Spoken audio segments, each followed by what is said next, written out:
Bayangkan suatu pagi Anda bangun dan menyadari bahwa pusat masa depan ekonomi Asia mungkin tidak lagi berada di tempat yang selama ini diperkirakan semua orang.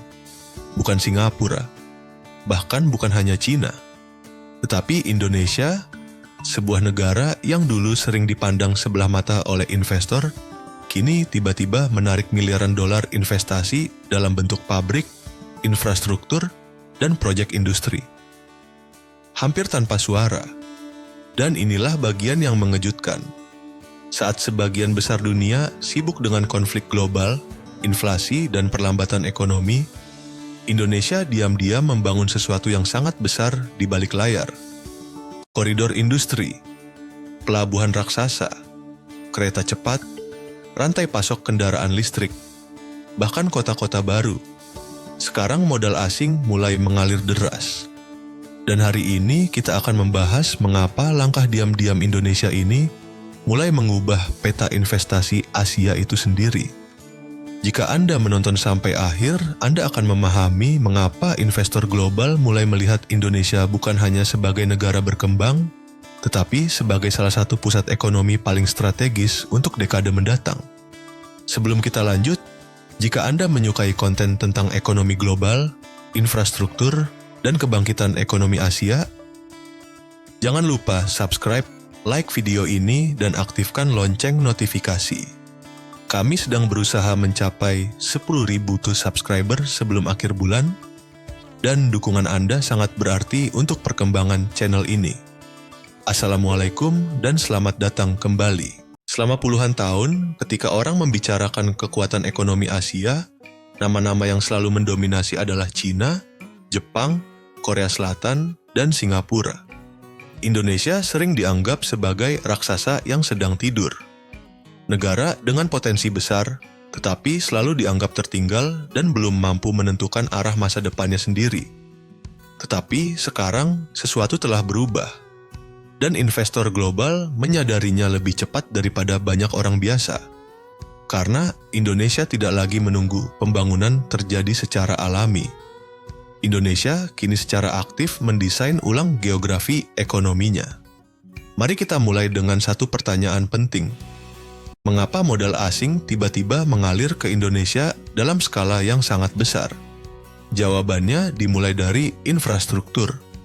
Bukan hanya jalan dan jembatan. Kita sedang berbicara tentang sebuah strategi nasional besar yang dirancang untuk menghubungkan kawasan industri, pelabuhan, sistem energi, wilayah pertambangan, dan pusat manufaktur menjadi satu jaringan ekonomi raksasa. Indonesia menyadari sesuatu yang sulit dipahami banyak negara. Jika Anda ingin menarik investor global, Anda tidak bisa hanya menawarkan tenaga kerja murah. Anda membutuhkan kecepatan, logistik, stabilitas, akses energi, pelabuhan, jalur kereta, rantai pasok. Dan disinilah Indonesia mulai bergerak sangat agresif. Melalui rencana pembangunan jangka panjang, Indonesia mulai berinvestasi besar-besaran pada jalan tol, pelabuhan laut, bandara, kawasan industri, dan industri hilirisasi. Awalnya, banyak orang di luar Indonesia hampir tidak menyadarinya. Tetapi investor menyadarinya. Karena infrastruktur mengubah perilaku investasi. Ketika biaya transportasi turun, pabrik menjadi lebih menguntungkan. Ketika pelabuhan menjadi lebih efisien, ekspor meningkat. Ketika kawasan industri terhubung langsung dengan pasokan energi dan koridor logistik, perusahaan global bisa menghemat miliaran dolar. Dan Indonesia memahami permainan ini dengan sangat baik. Sekarang mari kita bicara tentang sesuatu yang lebih besar lagi. Koridor industri. Inilah bagian yang masih belum sepenuhnya dipahami banyak orang. Indonesia tidak sekadar membangun pabrik secara acak di seluruh negeri. Indonesia sedang menciptakan ekosistem industri yang terkonsentrasi. Ambil contoh Morowali di Sulawesi Tengah. Daerah yang dulu hampir tidak dikenal dunia internasional, kini telah menjadi salah satu pusat pengolahan nikel terpenting di dunia. Mengapa ini penting? Karena nikel adalah material utama untuk baterai kendaraan listrik. Dan kendaraan listrik sedang menjadi masa depan industri otomotif global. Indonesia memiliki salah satu cadangan nikel terbesar di dunia. Tetapi alih-alih hanya mengekspor bahan mentah seperti yang dilakukan banyak negara kaya sumber daya selama puluhan tahun, Indonesia mengambil keputusan yang kontroversial. Indonesia membatasi ekspor nikel mentah. Awalnya, banyak kritik mengatakan langkah ini akan membuat investor takut. Namun yang terjadi justru sebaliknya. Perusahaan asing mulai membangun smelter, kilang, fasilitas baterai, dan pabrik pengolahan langsung di Indonesia. Hal ini mengubah seluruh perhitungan investasi. Tiba-tiba Indonesia tidak lagi hanya menjual sumber daya alam. Indonesia mulai membangun rantai nilai industri. Dan ketika rantai nilai mulai terbentuk, investasi mulai berkembang berkali-kali lipat. Perusahaan Cina masuk. Perusahaan Korea masuk. Bahkan produsen besar dari barat mulai memberi perhatian serius. Karena siapapun yang menguasai rantai pasok kendaraan listrik bisa menguasai sebagian besar ekonomi global masa depan. Dan Indonesia ingin menjadi bagian dari permainan besar itu. Tetapi transformasi ini bukan hanya soal pertambangan. Disinilah strategi infrastruktur Indonesia menjadi sangat penting. Pemerintah sedang mengembangkan koridor industri yang dirancang untuk menyebarkan pertumbuhan ekonomi ke luar Jakarta. Pelabuhan baru, jalan tol baru, kawasan ekonomi khusus, jalur kereta, infrastruktur energi, pusat manufaktur. Tujuannya sederhana tetapi sangat ambisius, mengubah Indonesia dari pengekspor sumber daya menjadi kekuatan industri penuh. Dan mungkin simbol paling jelas dari ambisi ini adalah Nusantara, ibu kota masa depan Indonesia. Banyak orang berpikir Nusantara hanya tentang memindahkan ibu kota dari Jakarta. Tetapi sebenarnya, proyek ini mewakili sesuatu yang jauh lebih besar. Indonesia sedang mencoba menyeimbangkan pembangunan nasional di seluruh kepulauan. Selama puluhan tahun, aktivitas ekonomi terlalu terpusat di Pulau Jawa. Sekarang, Indonesia ingin menciptakan pusat pertumbuhan baru di wilayah lain. Dan investor global memperhatikan hal ini karena infrastruktur menciptakan kepercayaan jangka panjang. Investor tidak hanya melihat kondisi hari ini, mereka melihat di mana pertumbuhan akan terjadi dalam 10 atau 20 tahun ke depan. Dan semakin banyak yang percaya bahwa Indonesia bisa menjadi salah satu kisah pertumbuhan terbesar di Asia dalam jangka panjang. Sekarang inilah bagian yang seharusnya membuat negara-negara Asia Tenggara lainnya mulai berpikir serius. Jika Indonesia berhasil menggabungkan sumber daya alam yang besar, pasar domestik yang sangat luas, hilirisasi industri, infrastruktur strategis, dan kapasitas manufaktur yang terus meningkat, maka pusat gravitasi ekonomi Asia Tenggara perlahan bisa mulai bergeser.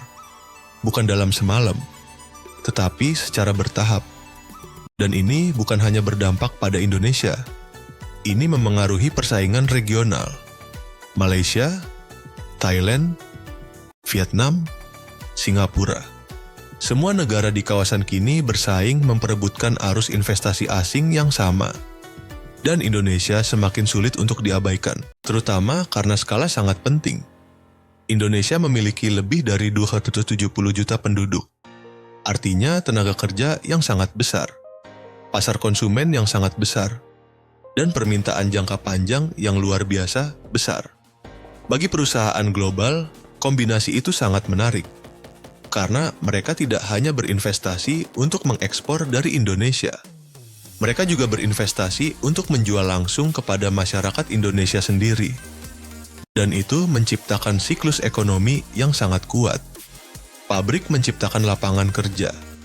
Lapangan kerja menciptakan konsumen. Konsumen menciptakan permintaan baru. Permintaan menarik lebih banyak investasi. Dan siklus itu terus berkembang. Tentu saja, Indonesia masih menghadapi banyak tantangan. Kesenjangan infrastruktur masih ada. Birokrasi masih bisa memperlambat proyek.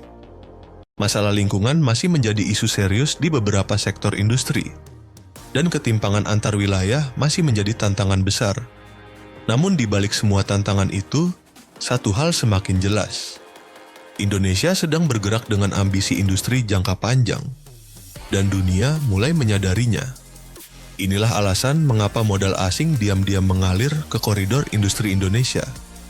Bukan karena hype, bukan karena tren sementara, tetapi karena investor percaya Indonesia bisa menjadi salah satu pusat produksi, pengolahan, dan manufaktur terpenting di Asia dalam beberapa dekade ke depan.